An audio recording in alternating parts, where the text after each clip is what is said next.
Liberdade religiosa. Liberdade religiosa no Evangelho.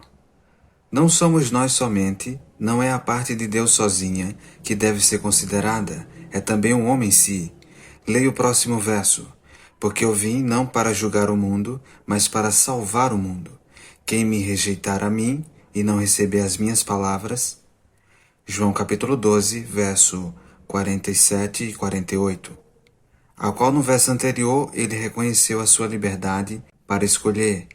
Tem quem o julgue. João capítulo 12, verso 48. Quem é aquele que o julga se ele não acredita? Não é Cristo, nem é Deus, porque Cristo, em quem Deus se manifesta, é Deus conosco, claramente dizendo que ele não julga. Então, quem é aquele? A palavra que tenho pregado, essa o há de julgar no último dia. João capítulo 12, verso 48. Perceba que as palavras que ele falou são as palavras da vida eterna, porque eu não tenho falado de mim mesmo, mas o Pai me enviou. Ele me deu mandamento sobre o que hei de dizer e sobre o que hei de falar, e sei que o seu mandamento é a vida eterna. Portanto, o que eu falo, falo como o Pai me tem dito. João capítulo 12, verso 49 e 50. Tu tens as palavras da vida eterna. João capítulo 6, verso 68.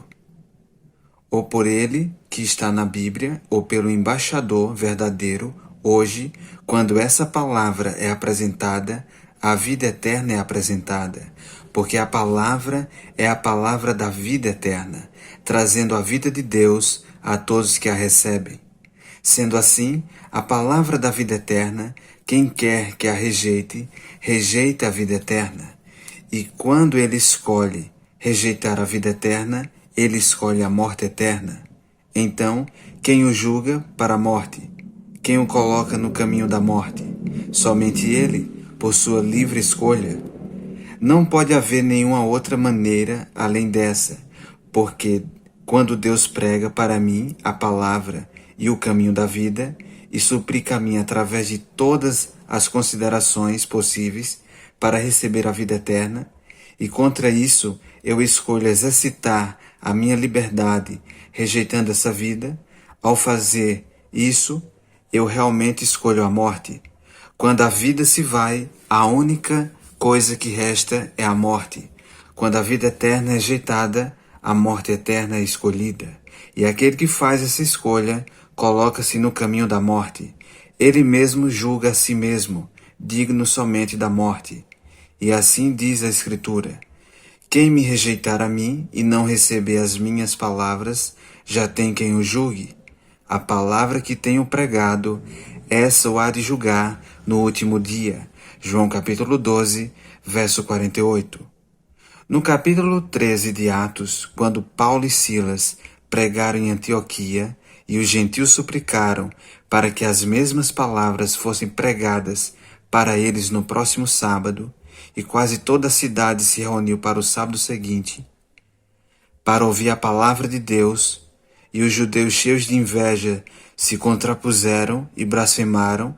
Então Paulo e Silas ousadamente disseram: era mister que a vós se vos pregasse primeiro a palavra de Deus, mas visto que a rejeitais e não vos julgais dignos da vida eterna, eis que nós nos voltamos para os gentios.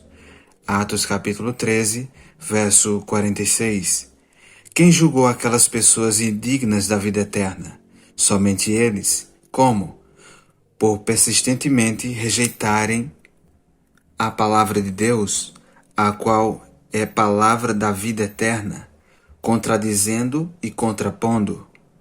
Entretanto, em outra parte da Escritura, essa mesma história é contada, porque não me envergonho do Evangelho de Cristo, pois é o poder de Deus para a salvação de todo aquele que crê, primeiro do judeu e também do grego, porque nele se descobre a justiça de Deus de fé em fé, como está escrito: mas o justo viverá pela fé, porque do céu se manifesta a ira de Deus sobre toda a impiedade e injustiça dos homens, que detêm a verdade em injustiça.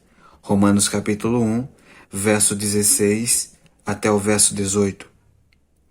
A verdade chegou a eles, mas eles se recusaram a aceitá-la. Eles a detiveram. Novamente chegou a eles, mas eles a repeliram em justiça. E a ira de Deus é revelada do céu contra a impiedade e injustiça de homens que detêm, repelem a verdade em injustiça. Note que a ira de Deus não é essencialmente contra os homens. A palavra não diz que a sua ira é contra homens impiedosos e injustos, mas contra a impiedade e injustiça do homem. O amor eterno de Deus é manifestado para cada homem injusto, e todo homem justo que aceitar a palavra e o dom do amor de Deus será salvo de toda injustiça e impiedade. A ira de Deus é contra e abaterá a impiedade e a injustiça do homem. Mas o homem em si será eternamente salvo. A ira de Deus não é contra o homem, mas contra a injustiça e impiedade que está no homem. E quando o homem rejeita a palavra da salvação de Deus, a qual o salvaria de toda injustiça e impiedade, então se identifica com a injustiça e impiedade. Assim, quando a ira de Deus a abate, não pode deixar escapar o homem, porque ele persistentemente se identificou com elas. Então somente ele é responsável por isso e por sua própria escolha comprovada. Então, quando o fim vier, vocês sabem o que está escrito. Para aqueles que estão do lado esquerdo, ele diz: Apartai-vos de mim, malditos, para o fogo eterno. Mateus capítulo 25, verso 41. Preparado para você? Oh, não! Nunca preparado para o único nome que esteve neste mundo. Preparado para o diabo e seus anjos. Quem quer que seja que chegue até lá, vai porque ele escolheu ir até lá em vez de estar com Deus no céu. Porque quando eles realmente vão lá, eles vão a um lugar preparado para outros, não para eles. E é por sua livre escolha que eles estão lá. Eles fizeram a escolha e se apegaram a ela. E aquele é o único lugar no qual eles podem desembarcar. E quando eles se encontram lá, eles devem estar tão felizes como quando eles fizeram a sua escolha. Deste modo, do início ao fim da criação, da primeira criatura até a destruição da última criatura que já existiu, o homem está sobre o fundamento da liberdade absoluta, livre para usar sua liberdade do modo que ele escolher. E através de tudo isso, Deus se apresenta em cada caminho possível que ele pode para persuadir o homem a ver e andar no caminho certo, para usar sua escolha como ele deveria.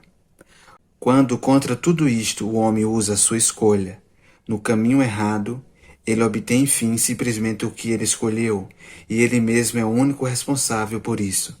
E isso é liberdade religiosa. Então, nós descobrimos que quando Jesus veio como representante de Deus, apresentando Deus novamente para o mundo, ele apresentou a liberdade religiosa sobre o mesmo fundamento que ela estava no início.